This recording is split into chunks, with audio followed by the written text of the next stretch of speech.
ఖాళీ ఒక పక్క ఇప్పుడే పైలా ప్రవీణ్ అని చెప్పి ఇందులో గాయపడినటువంటి యువకుడిని విమ్స్ హాస్పిటల్లో తనని పరామర్శించి రావడం జరిగింది.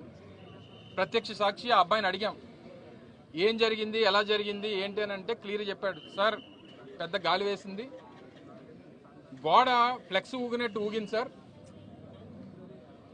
అది ఆ చీకట్లో మాకు లైటింగ్ కూడా లేదు ఆ టైంలో.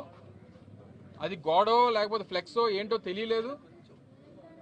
కళ్ళుమూరి తెసి లోపు మొత్తం గోడంతా కూలిపోయింది, కిందన ఉండిపోయారు. నాకేమో ఆ కుర్రోడికేమో ఐరన్ ట్రస్ ఏదైతే ఉంటుందో అది వచ్చి కాలు మీద పడిపోయి యాంకిల్ బ్రోన్ అనేటువంటిది ఫ్రాక్చర్ అయ్యింది. అంటే క్యూరింగ్ అవునటువంటి గోడకు తీసుకుని వచ్చి ఆ గోడ ఇది కూడా మీరు చూస్తే ఇది కాంక్రీట్తో సహజంగా మీరు చూడండి, మీరు ఎక్కడన్నా ఆ కొండ చర్యలు ఉన్నటువంటి ప్రాంతంలో రిటైనింగ్ వాల్ కట్టినప్పుడు కాంక్రీట్ వాల్స్ కడతారు. మీరు చూడండి, హనుమంతవాక్ జంక్షన్లో కానీ లేకపోతే ఇతర ప్రాంతాల్లో కానీ కొండవాళ్ళ ప్రాంతాలు ఎక్కడున్నా సరే కట్టాల్సినటువంటిది కాంక్రీట్ వాల్. ఇలాంటి ఫ్లై యాష్ బ్రిక్స్ తీసుకుని వచ్చి కడితే ఇది పరిస్థితి. దీనికి క్యూరింగ్ లేదు, మధ్యలో కావాల్సినటువంటి కాంక్రీట్ పిల్లర్స్ లేవు, క్యూరింగ్ అనేటువంటిది జరగలేదు.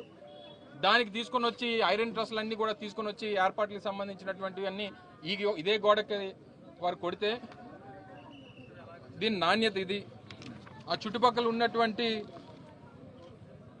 మీరు కూడా పత్రికా సోదరులు కూడా ఉన్నారు ఇందులో, మీరందరూ కూడా దగ్గర నుంచి చూసుంటారు.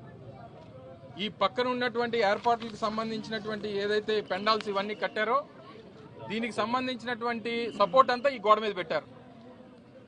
సహజంగా గాలి వచ్చినప్పుడు ఏమవుద్ది, అటు ఇటు పెద్ద ఎత్తున పెద్ద గాలి వచ్చింది, ఆ ఊగింది అంతా తీసుకుని వచ్చి ఆ కొండ చర్యలతో పాటు పూర్తిగా భక్తుల మీద పడిపోయి అక్కడికక్కడే 7 మరణించారు.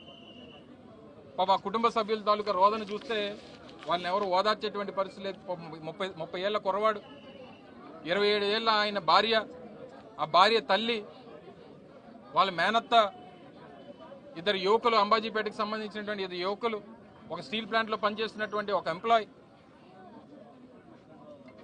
వారు కేవలం భక్తులుగా దేవుడి దర్శనానికి వచ్చి ఆ నిజరూప దర్శనం చేసుకుందామని చెప్పి పాప రాత్రి 2 గంటలకి క్యూ లైన్లో 300 రూపాయల లైన్లో నిలబడి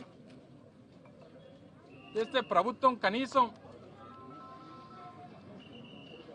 బాధ్యత లేకుండా ఈ రకమైనటువంటి పనులు ఇటువంటి నిర్మాణాలు చేసినప్పుడు ఆ పక్క నుంచి లైన్ అయితే తీసుకుని వెళ్ళడానికి వీల్లేదు. సపోర్టింగ్ లేదు, క్యూరింగ్ అవ్వలేదు, నాణ్యత లేనటువంటి గోడలు కట్టి ఆ గోడ పక్కనే మీరు తీసుకుని వచ్చి క్యూ లైన్లో పెడితే గోడ కూలిపోయి 7 చనిపోతే ఎవరు తీసుకొచ్చి ఇస్తారు ఆ కుటుంబాలకి?